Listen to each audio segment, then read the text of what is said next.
살아가면서 우리 모두는 참 많은 일들을 겪으면서 살아가게 됩니다.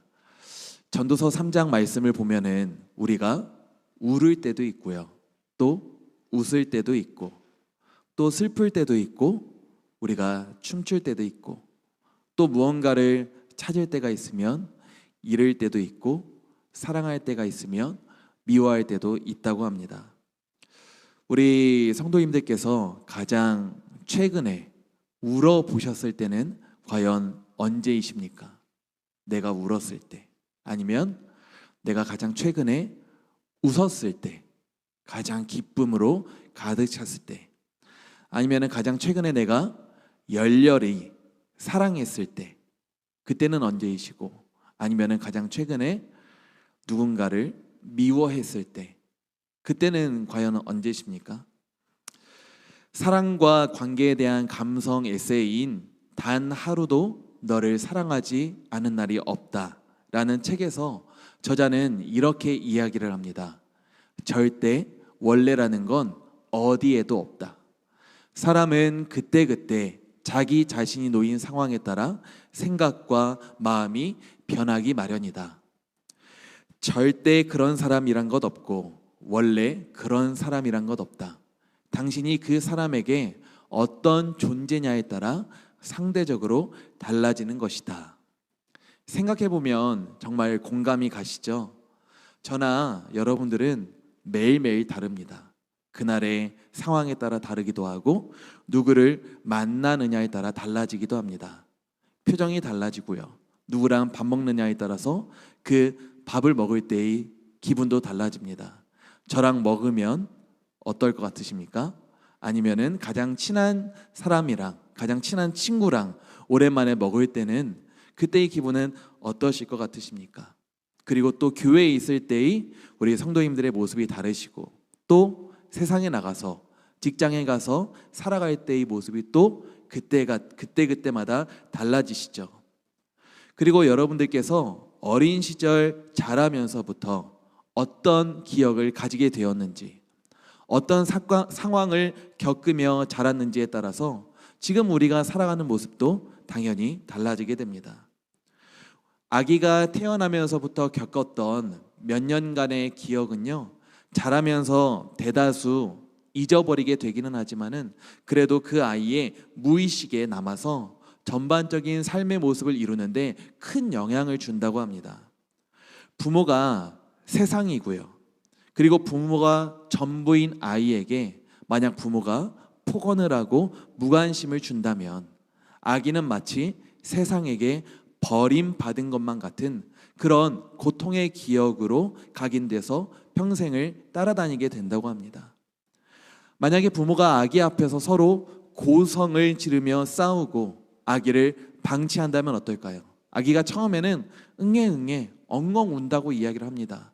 나 좀 바라봐 달라고, 그만 좀 싸워 달라고, 나를 사랑해 달라고, 그렇게 이 분위기가 너무 어렵다고 엉엉 운다고 하는데, 그래도 아무런 변화가 없으면 어떨까요?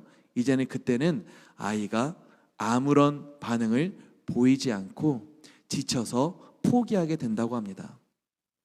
생존의 위협을 느낀 경험, 생존을 포기하게 만드는 경험은 아이가 성인이 된 이후에도 그 아이의 무의식에 남아서 때때로 분노와 무력감과 분리와 미움의 감정에 깊이 빠지게 만드는 것이죠.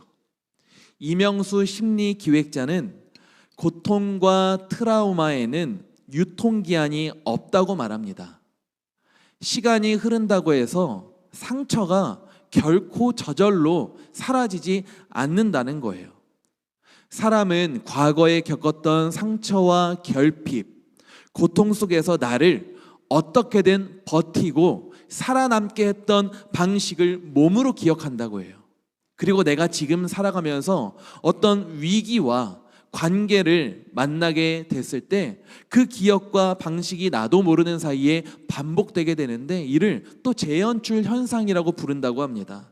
즉, 한 사람이 힘들었던 과거에서 살아남기 위해서 학습했던 방식을 지금 내가 누군가를 만나고 어떤 상황을 대하게 됐을 때 나도 모르게 사용하게 된다는 것이죠.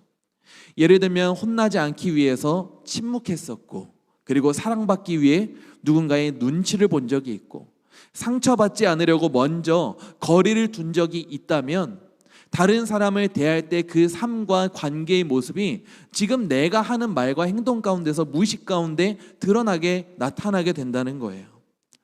사실 저와 여러분들께서 보이는 모든 생각과 감정과 행동들이 나라고 하는 사람이 이 세상과 관계 가운데서 살아남기 위한 하나의 재연출 현상, 재연출 방식일 수 있습니다.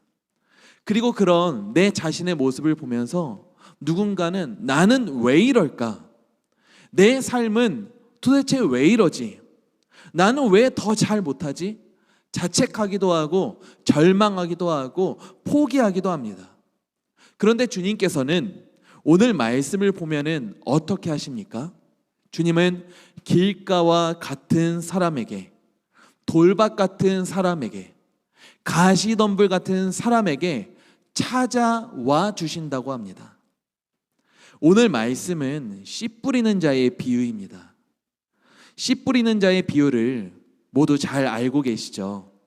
이 비유는 예수님이 하신 비유 가운데서도 우리가 들으면 웬만하면 다 아는 유명하고 친숙한 비유입니다. 그런데 보통 이 비유를 성경책을 보시면은요, 네 가지 밭의 비유라고 쓰여져 있기도 합니다. 무슨 내용이냐면 크게는 나쁜 땅과 좋은 밭이 있습니다. 나쁜 밭과 좋은 밭이 있는데 나쁜 밭으로는 길가, 돌짝, 가시덤불밭이 있습니다. 그리고 좋은 땅이라고 하는 표현에 좋은 밭이 등장합니다. 그리고 이 두 종류의 밭에 씨가 떨어진 후의 결과가 바로 이 비유의 내용입니다. 그런데 제가 어렸을 때 이 말씀을 근거로 들었던 이 비유의 결론은 보통은 이랬습니다. 우리가 하나님의 말씀을 잘 들어야 된다. 여러분들은 길가밭이 되면 안 된다. 돌짝밭, 가시덤불밭이 되면 안 됩니다. 여러분들은 모두 좋은 밭이 되셔서 하나님의 말씀을 잘 듣고 이 세상을 살아가며 우리가 30배, 60배, 100배의 복을 거두시길 바랍니다. 제가 들었을 때 보통 이 비유의 결론은 저는 보통 이랬거든요. 이 말씀을 이렇게 해석하는 것을 저는 전혀 틀리다고 생각하지 않습니다. 왜냐하면 이 또한 하나님의 말씀을 근거로 한 것이고, 그때 당시에 세상에 어려움과 절망이 있기에 성도님들에게 위로와 희망을 주기 위해서 그런 것일 수도 있고요. 그래서 이렇게는 풀이가 누군가에게는 은혜가 되고 동기부여가 될 수 있기 때문입니다. 그런데 저는 오늘 우리 성도님들을 향해서 우리가 좋은 밭이 되어서 100배의 복을 거둬야 된다, 이런 말씀을 드리려고 하는 것은 아닙니다. 왜냐하면 오늘 주님께서 하신 이 비유는 좋은 밭의 비유가 아니라 바로 씨 뿌리는 자의 비유이기 때문입니다. 이스라엘 당시의 농사법이 어땠냐면요, 씨를 먼저 뿌린 후에 땅을 갈아 엎으면서 흙으로 다시 덮어주는 방식이 그때 당시 이스라엘의 농사 문화였습니다. 그렇기 때문에 우리는 보통 한국에서는 씨를 심는데 여기에서는 씨를 뿌린다고 표현을 하는 것입니다. 일단 씨를 다 뿌리고 땅을 갈아엎는 방식인 것이죠. 그렇다면 씨를 뿌려서 밭을 좋은 밭으로 일구고 씨를 뿌려서 열매를 거두게 하는 것은 과연 밭에게 달려 있을까요? 씨를 뿌리는 자에게 달려 있을까요? 씨를 뿌리는 자에게 달려 있겠죠. 오늘 예수님이 하신 비유의 주인공은 좋은 밭이 아니라 바로 씨를 뿌리는 자입니다. 밭의 주인은 누구입니까? 바로 씨를 뿌리는 자입니다. 밭에게는 스스로를 옥토로 빚어낼 수 있는 능력이 없습니다. 자기 힘으로는 나에게 놓인 돌이나 가시덤불을 제거하고 치울 수 있는 능력이 없는 것이죠. 밭은 스스로에게 거름을 줄 수 있는 능력도 없고요, 스스로에게 물을 끌어와서 나를 윤기 있는 좋은 땅으로 만들 수 있는 능력도 없습니다. 그렇다면 이 비유의 핵심은 무엇입니까? 우리가 노력해서 좋은 밭이 되자는 걸까요? 오히려 저는 이 말씀은 모든 밭은 스스로 열매 맺게 할 수 있는 능력이 없다는 것에 중점이 있다고 봅니다. 아무리 좋은 밭이라고 할지라도 밭은 혼자 있으면 스스로는 결코 좋은 밭이 될 수 없습니다. 씨를 뿌리는 자가 없다면 그 밭은 열매 맺지 못하는 가시덤불과 잡초가 가득한 밭이 될 것이고요, 돌덩어리가 가득한 밭이 되어버리고 말 거예요. 우리에게 필요한 것은 좋은 밭이 아닙니다. 우리에게 필요한 것은 바로 씨를 뿌리는 자입니다. 저와 우리 성도님들이라고 하는 이 우리의 밭이라고 하는 존재에게는 씨를 뿌리는 분이 있으셔야 됩니다. 씨를 뿌리는 분이 있으셔야 공중의 새도 쫓아내 주시고 돌덩어리도 치워주시고 내 마음의 가시도 걷어내 주시는 거예요. 사랑하는 성도님들, 태어나면서부터 좋은 밭이 있습니까? 아니면은 좋은 밭이 있다면 그 밭이 계속해서 좋은 밭일 수가 있겠습니까? 아닙니다. 저나 우리의 성도님들께서는 좋은 밭이기보다는 오히려 공중의 새들이 찾아오는 밭에 가깝습니다. 돌이 있고 가시덩굴이 있는 밭에 가깝습니다. 누군가에는 길가에 있는 밭에는 씨를 뿌리지 않는 것이 당연한 일이고, 돌덩어리가 있고 가시가 있는 밭에는 씨를 뿌리지 않는 것이 당연한 일일지 모르겠습니다. 그냥 보면은 씨를 뿌려봤자 아무런 소용이 없어 보이니까요. 씨를 뿌려봤자 누군가는 공중의 새가 다시 그 씨를 먹어갈 것이 당연하기 때문에 누군가는 그 밭을 필요 없는 땅이라고 가치를 정해버릴지 모르겠습니다. 그런데 놀라운 사실은 무엇입니까? 오늘 성경을 보니까 씨를 뿌리는 자가요, 모든 밭에 씨를 뿌렸다는 것입니다. 예수님께서는 이 비유를 통해 밭에 씨를 뿌리실 때 결코 좋은 밭에만 뿌린다고 하시지 않습니다. 씨를 뿌리는 자는 땅에 대한 판단 없이 모든 밭에 동일하게 씨를 뿌리십니다. 만약 열매를 거둘 수 있을 것 같은 사람이 누구일까 정해놓고 씨를 뿌리는 것이었다면 좋아 보이는 밭에만 가서 씨를 뿌리는 것이 당연해 보이지 않겠습니까? 하지만 씨를 뿌리는 자는 모든 밭에 찾아가 하나님의 말씀이라고 하는 씨를 차별 없이 뿌려주십니다. 길가에 있는 밭에 가서도 뿌려주시고요, 자꾸만 마귀에게 내 마음을 뺏겨서 하나님의 말씀대로 살지 못하는 나에게도 찾아와 하나님은 다시 하나님의 말씀이라는 씨를 다시 뿌려주시고요, 주님은 길가와 같은 나와 함께 하시며 열매 맺게 하지 못하는 새를 쫓아내 주시고 그 씨가 자라나도록 우리를 돌봐주십니다. 씨를 뿌리는 주님께서 커다란 돌덩어리를 마음에 품고 그렇게 사는 나에게 찾아와 주셔서 씨를 뿌려주십니다. 돌덩어리를 갖고 살아가는 것을 주님은 뭐라고 하십니까? 누가복음 8장 13절을 보니까 잠깐 믿다가 시련을 당할 때 배반하는 사람이라고 이야기를 합니다. 성도님들, 하나님을 믿어도 시련을 당하신 적이 있으시죠? 시련을 당하지 않는 사람이 없습니다. 우리 모두가 시련을 당합니다. 하나님을 믿는데도 주님, 저 너무 힘듭니다. 주님, 왜 저에게만 이런 일이 생깁니까? 왜 저에게 이러한 큰 불행이 찾아오는 것 같나요? 이렇게 하나님을 원망하는 고백이 우리의 입술에서 참 많이 표현될 때가 있습니다. 네가 나의 영광을 짓밟았다의 저자 최요나 선교사님의 이야기인데요, 이 선교사님께서는 초등학교 때부터 시작된 말 더듬, 그리고 피부병, 그리고 아버지의 알코올 중독이라는 삼중고를 겪으면서 어려운 환경 가운데 자라셨다고 이야기합니다. 특히 현대의학으로는 완전히 치료가 불가능한 심상성 건선 피부병이 있었는데 중학교에 들어가면서부터 이 피부병에 걸려서 밤에 잠을 자지 못할 정도로 밤마다 피가 나도록 온몸을 긁었다고 이야기하세요. 피부병에 좋다는 약과 용하다는 약초를 구해서 먹었고, 어떤 때는 아무래도 안 되니까 무당 할머니를 데리고 와서 고통스러운 치료를 몇 개월 동안 받아본 적도 있다고 합니다. 어느 날은 치료가 다 끝난 뒤에 추운 바람이 부는 겨울날에 집 밖에 나가서 하늘을 보며 우두커니 앉아 있었대요. 그런데 하염없이 눈물이 흐르더라는 겁니다. 나는 왜 태어났을까? 나는 왜 이렇게 고통스러울까? 내 삶의 형편은 왜 이것밖에 안 될까?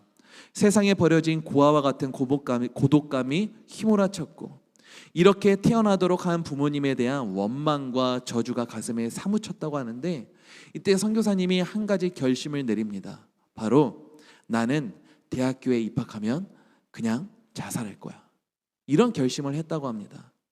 평생 치료가 안 되는 피부병에 대한 고통과 원망, 그리고 말 더듬 때문에 너무나도 부족해 보이는 자신, 그리고 알코올 중독 부모에 대한 원망이 내 삶에 가득히 나를 감싸기 시작합니다. 그리고 실패자라는 열등감 때문에 도저히 죽음 외에는 답을 찾을 수가 없었다고 해요.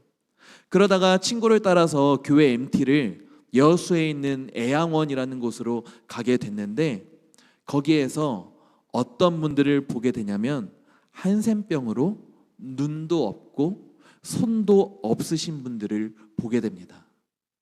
그런데 그분들의 얼굴을 보니까 기쁨이 가득하더라는 거예요. 자기 같았으면 하나님을 이미 원망하고도 남았을 텐데, 오히려 하나님의 말씀을 기쁨으로 암송하며 찬양하고 기도하는 할머니, 할아버지를 보면서, 아, 하나님 앞에서 이 고통은, 이 병은 하나님의 사랑과는 아무것도 상관이 없는 거구나 라는 것을 깨닫게 됐다고 합니다.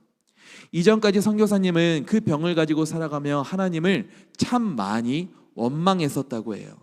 하나님, 이러실 수가 있습니까? 왜 저만 이렇게 살아야 합니까? 하나님 앞에 분노하고 원망하며 자살하려고도 했습니다. 그러다가 깨달은 분명한 사실은 하나님께서는 실패한 인생으로밖에 보이지 않았던 자기에게 언제나 신실한 모습으로 찾아와 주셨다는 겁니다. 건강하지 못했을 때도, 성공하지 못했을 때도, 그리고 너무나도 고통 가운데 있었을 때도 주님은 언제나 나를 먼저 찾아와 주셨고 사랑해 주셨습니다. 하나님을 원망했던 나를 사랑해 주셨고, 피부병으로 고통받고 있던 나도 사랑해 주셨습니다. 선교사님께서는 예전에는 이 병을 고쳐달라고, 치료해달라고 하나님 앞에 참 많이 기도했었는데, 이제는 그러한 기도를 하지 않는다고 합니다. 왜냐하면 이 병으로 주님을 만났고, 그리고 이제는 나와 같은 상처와 아픔을 가진 이를 위로할 수 있고, 그 사람들에게 찾아가, 아니다, 주님은 언제나 우리를 사랑하시고 신실한 모습으로 우리를 찾아와 주신다라고 자신 있게 전할 수 있는 축복의 도구가 되었기 때문입니다. 사랑하는 성도님들, 우리는 마귀에게 늘 마음을 빼앗기는 삶을 살아갑니다. 믿다가 시련을 당할 때 하나님을 원망하기도 하고요, 배반하기도 합니다. 오늘 우리는 이렇게 교회에 와서 하나님의 말씀을 듣고 함께 기도하며 말씀대로 살게 달라고 간절히 기도하지만, 예배가 끝나고 일상으로 돌아가게 되면은 언제 우리는 돈과 사람이라는 현실 속에서 또다시 근심과 염려와, 그리고 재물에 대한 욕심과 사람에 대한 부정적인 감정에 미혹당하고 무너질지 모릅니다. 혹시 우리 성도님들은 스스로를 좋은 밭이라고 생각하시나요? 저는 아무리 생각을 해도 저는 좋은 밭이 아닌 것 같거든요. 좋은 밭이 되게 해달라고 기도하지만 사실 저의 삶을 뒤돌아보면 길가와 같을 때도 많았고, 가시덤불 같을 때도 많았고, 마음에 큰 돌덩어리를 가지고 살아갈 때도 정말 많이 있었습니다. 저를 뒤돌아보면은 항상 부족한 밖에 안 보이고, 하나님의 말씀대로 살아가지 못하는 나에 대한 후회와 염려밖에 생기지 않을 때가 훨씬 더 많이 있습니다. 하지만 너무나도 감사한 것은 밭은 씨 뿌리는 자에게 달려있다는 사실입니다. 하나님께서는 가치 없고 희망조차 없어 보이는 이들을 위해서 거룩한 씨를 남겨주셨습니다. 그 씨가 없었다면 우리는 소돔과 고모라와 같이 망할 수밖에 없었습니다. 하지만 한 알의 밀이 땅에 떨어져 죽음으로 많은 열매를 맺는 것처럼 주님이 우리에게 찾아오셔서 나를 가치 있는 밭으로 살리시는 겁니다. 로마서 9장 29절을 보면은 이렇게 기록되어져 있습니다. 만일 만군의 주께서 우리에게 씨를 남겨두지 아니하셨더라면 우리가 소돔과 같이 되고 고모라와 같았으리로다함과 같으니라. 사랑하는 여러분, 주님은 우리가 소돔과 고모라처럼 멸망하고 망하는 자가 되기를 결코 원하지 않으십니다. 하나님께서 그 독생자 예수를 우리에게 보내신 이유는요, 가난한 자에게 복음을 전하게 하시려고, 포로된 자에게는 자유를 주시기 위해서, 눈먼 자에게는 다시 보게 함을 주시기 위해서, 억눌린 삶을 살아가는 이에게는 자유를 주시기 위해서 예수님이 우리에게 오신 것입니다. 이제는 저와 우리 여러분들께서는 길가 밭이냐 돌짝 밭이냐 가시덤불 밭이냐가 중요한 문제가 아닙니다. 우리에게 중요한 것은 하나님의 말씀이신 예수님이라는 거룩한 씨를 우리의 마음밭에 잘 품고 있냐는 것이 중요한 문제가 된 거예요.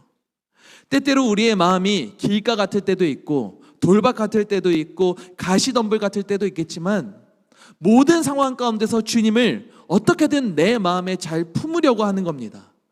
주님은 15절에서 좋은 밭에 대하여 이렇게 말씀하십니다. 좋은 땅에 있다는 것은 착하고 좋은 마음으로 말씀을 듣고 지키어 인내로 결실하는 자니라.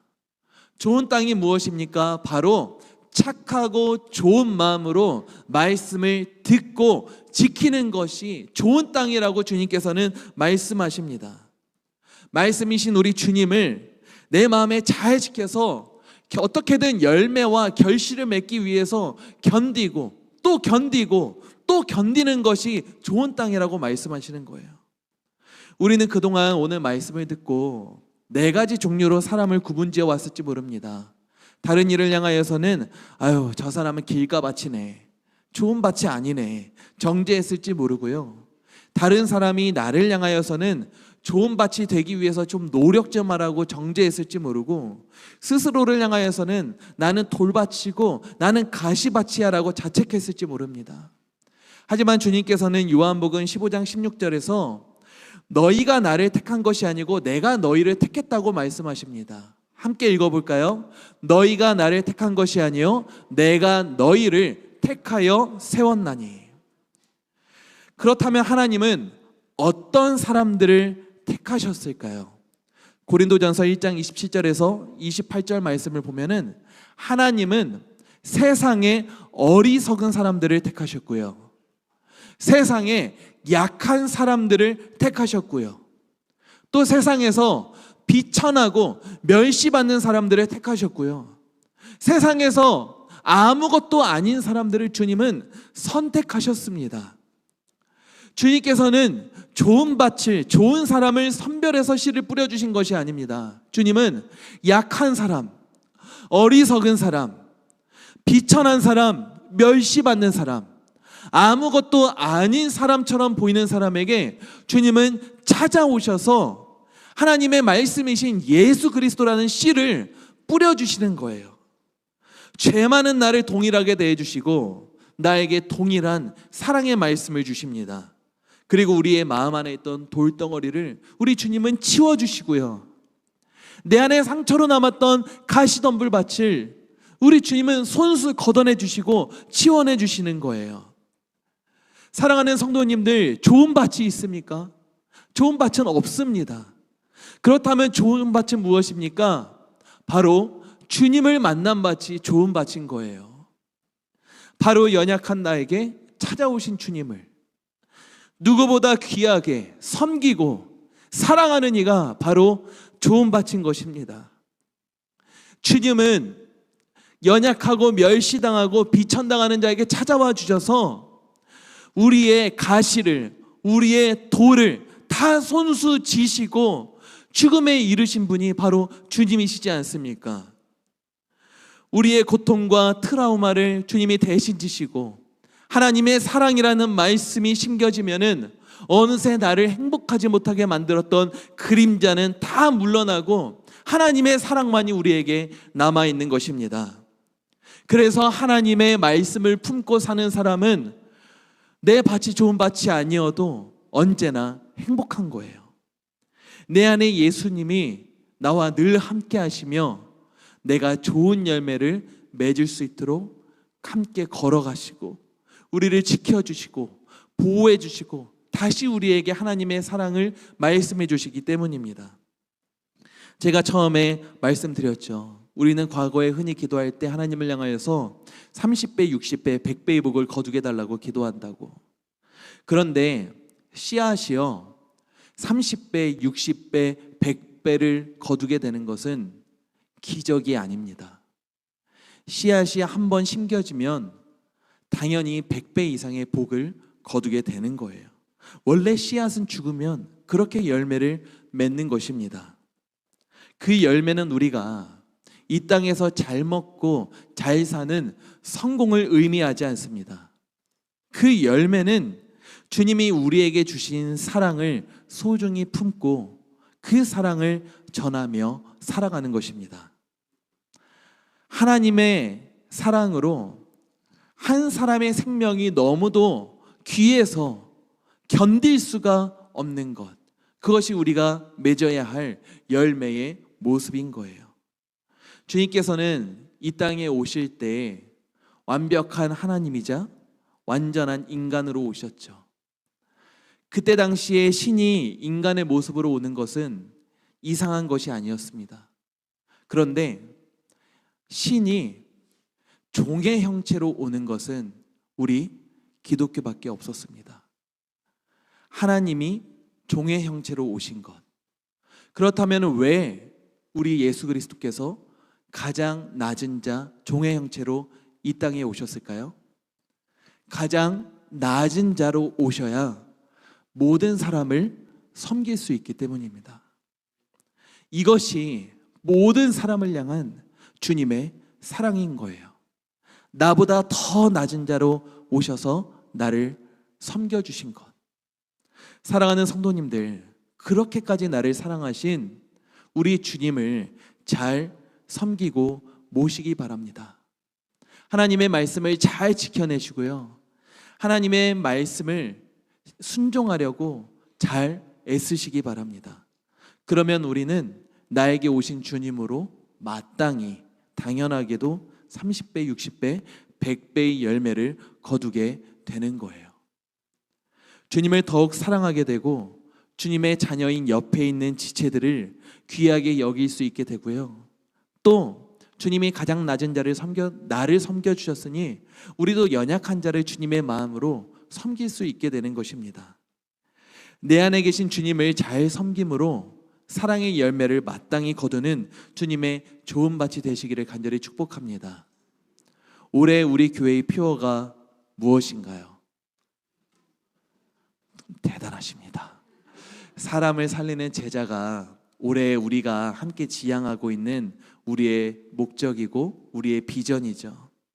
그런데 사람을 살리는 제자는 내 안에 주님이 계시지 않으면 이 사랑의 열매를 우리가 맺지 못하면 결코 이룰 수 없는 것입니다.